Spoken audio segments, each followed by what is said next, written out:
Assalamualaikum warahmatullahi wabarakatuh. Salam pendidikan. Sebelum melaksanakan proses belajar mengajar seperti biasa siswa-siswi UPTD SPF SD Negeri 2 Teluk Nibung Kecamatan Pulau Banyak, Kabupaten Aceh Singkil, melaksanakan kegiatan yel-yel untuk penyemangat belajar para siswa-siswi UPTD SPF SD Negeri 2 Teluk Nibung. Bagaimana pagi ini coba anak Bapak? Alhamdulillah, luar biasa. Allah. Semangat teman-teman, kita berdoa. Dan sebelum melaksanakan pembelajaran siswa-siswi UPTD SPF SD Negeri 2 Teluk Nibung, mereka tidak pernah lupa membacakan doa belajar agar mereka dilindungi Yang Maha Kuasa dalam kegiatan proses belajar yang diberikan guru kelas, dan supaya mereka tenang dalam menghadapi proses belajar yang diberikan kepada mereka.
Setelah itu, guru kelas membacakan nama-nama yang hadir dalam proses mengikuti pembelajaran atau kata lain absen siswa. Vicky, Hadir Pak. Yundi, Hadir Pak. Murni, Hadir Pak. Yulinda, Siti, Adam, hadir. Aliam, Cici, Rizky, Hadir Pak. Yundi,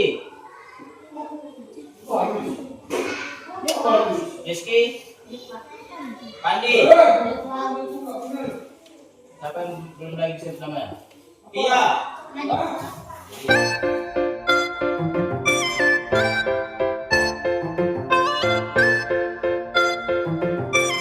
Berpikir komputasional sebagai dasar coding dan kecerdasan artifisial.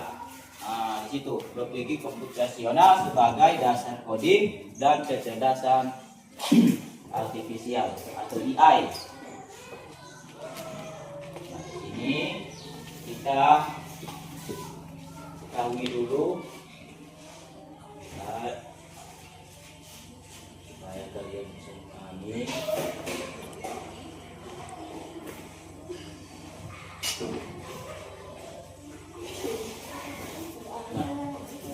Tujuan pembelajaran kita pada hari ini adalah bagaimana peserta didik mampu memahami konsep dasar berpikir komputasional. Nah, dan juga peserta didik mampu menguraikan dan memberi contoh penerapan berpikir komputasional dalam menyelesaikan berbagai permasalahan di kehidupan kita sehari-hari. Seperti awal tadi yang sudah Bapak sampaikan, permasalahan kita di saat kita mau berangkat sekolah terjadi hujan. Jadi kita harus bisa berpikir komputasional bagaimana cara kita supaya kita bisa sampai ke tempat tujuan kita. Kita menggunakan payung dan kita dapat datang ke sekolah. Nah,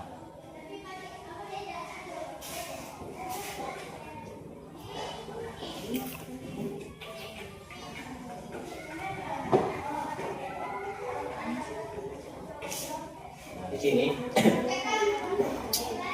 kita dulu melihat makna ataupun arti apa itu komputasional, ya kan? Nah, di sini Berpikir komputasional itu berarti peserta didik memiliki kemampuan. Nah, peserta didik itu kalian ini mempunyai kemampuan berpikir yang dapat menyelesaikan masalah ataupun persoalan kalian sehari-hari.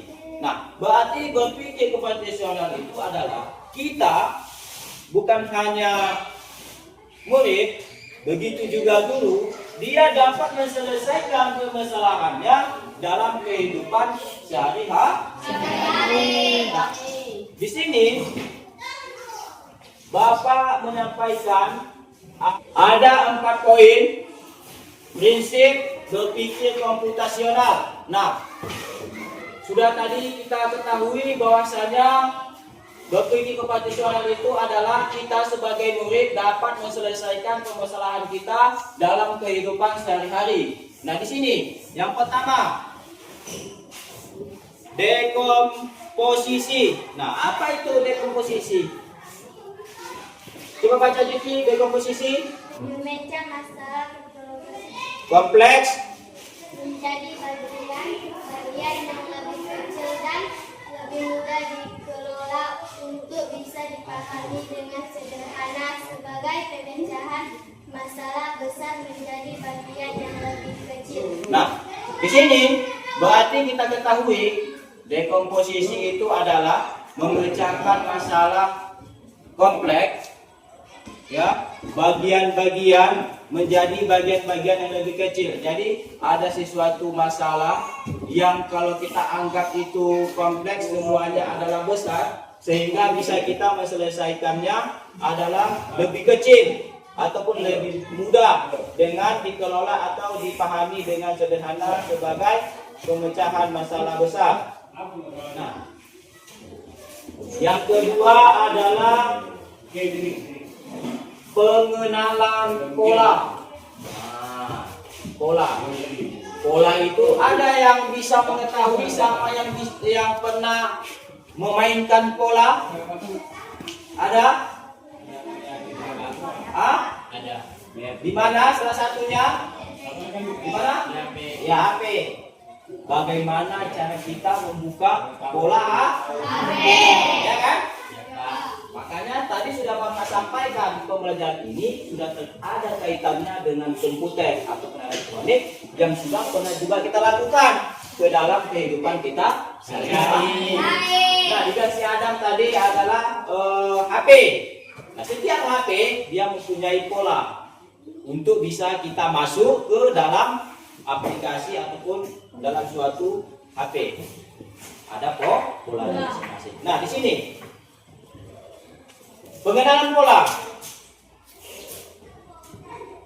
Pengenalan pola berarti adalah mengidentifikasi kesamaan atau pola dalam berbagai permasalahan untuk menemukan solusi yang dapat diterapkan kembali, atau dengan kata lain adalah menemukan pola yang bisa digunakan kembali. Nah, pola.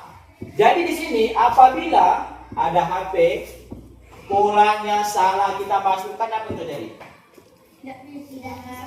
Tidak bisa teguh, akan menjadi suatu masalah.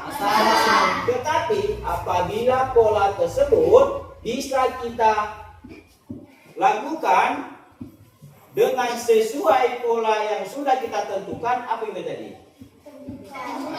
Makanya bisa teguh, begitulah pola.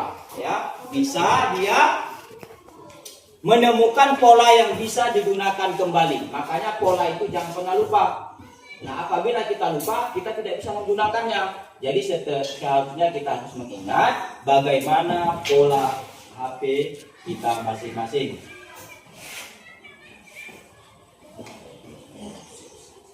Nah, yang ketiga,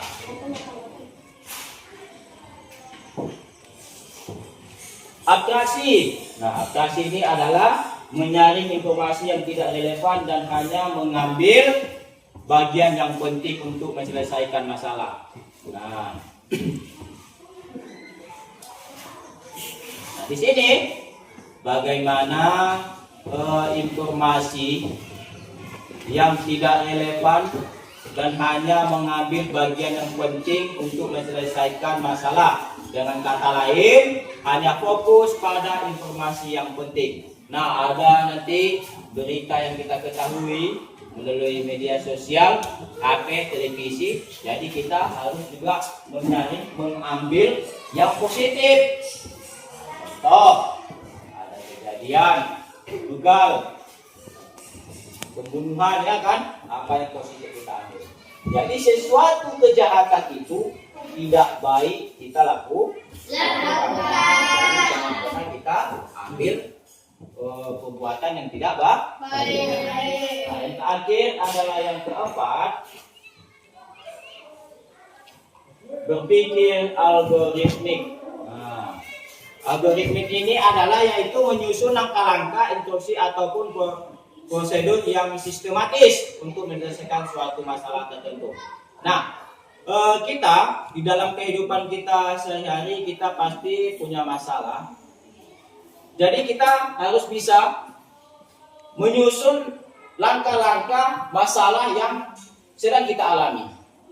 Mau dalam kehidupan, mau dalam pembelajaran. Jadi harus punya langkah-langkah. Apa salah satunya?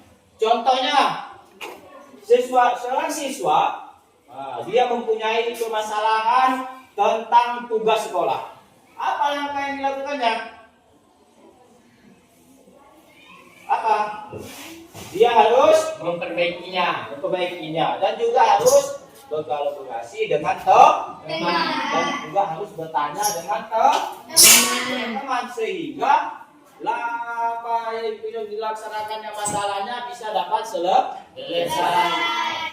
Terima kasih kepada siswa-siswi UPTD SPFSD Negeri 2 Teluk Nibung telah mengikuti dengan baik dengan penuh percaya diri untuk pembelajaran atau materi yang telah diberikan dari awal sampai habisnya materi yang telah dipaparkan atau yang diberikan kepada siswa-siswi UPTD SPFSD Negeri 2 Teluk Nibung. Sekian dulu pembelajaran kita pada hari ini, lebih dan kurang Bapak mengucapkan wassalamualaikum warahmatullahi wabarakatuh. Jangan lupa subscribe, like, share, dan komen.